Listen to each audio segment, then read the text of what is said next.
Ito pala yun. Sabi ng NBI, yung extortion na yan, last year pa. At mababa lang yung amount. Tapos meron daw naging middleman, kaya lumaki. So ngayon, ang demand na is 350 million. At humiling sila na ito ay 4 tranches na tig 75 million. Yon ang storya.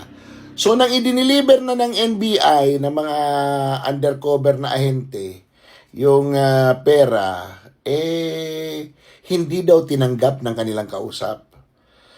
Nagbigay daw ng instruction yung kanilang kausap, si Mr. Peanut, na dalhin daw doon sa Pasig at mayroong kukuha na ibang tao. So dinala doon sa Pasig at tinanggap na nga. Sa pag-raid na nila, nakita nila na si Mr. Peanut nandun din. Ang bobong puta. Hindi niya tinanggap ng personal, pinadala niya sa isang lugar na may tatanggap, tapos nandoon siya. Tatanga-tanga din eh, no?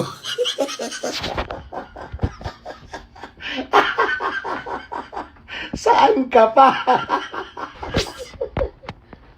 Napakabobo naman itong nag-a-apply na kriminal. Mag-i-extortion ka ng 350 million. Tapos, ganyang kababo ang plano mo. Parang tanga lang.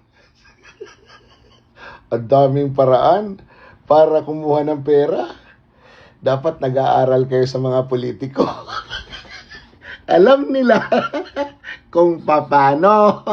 Kaya sila marunong manghuli dahil yung hindi politiko, tatanga-tanga.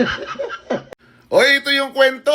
2 kalsada sa Manila, magkaaway na. Pero yung away nila, sa Batangas. Ang tinutukoy ko yung Ligarda. At pagdating mo sa may CEO, rekto na. Nag-privilege speech si Ligarda. O ngayon, hindi tinanggap ni rekto dahil gawa sa rekto ang ebidensya niya. Sabi niya. Nangyari sa Pilipinas.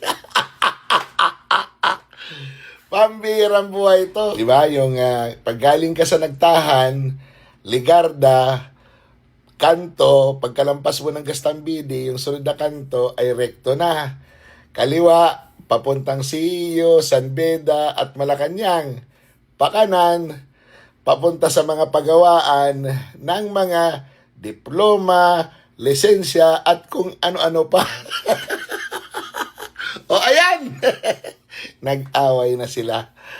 Paano? Ha? Hanggang sa susunod na mga kingkoy na kwento ng Pilipinas.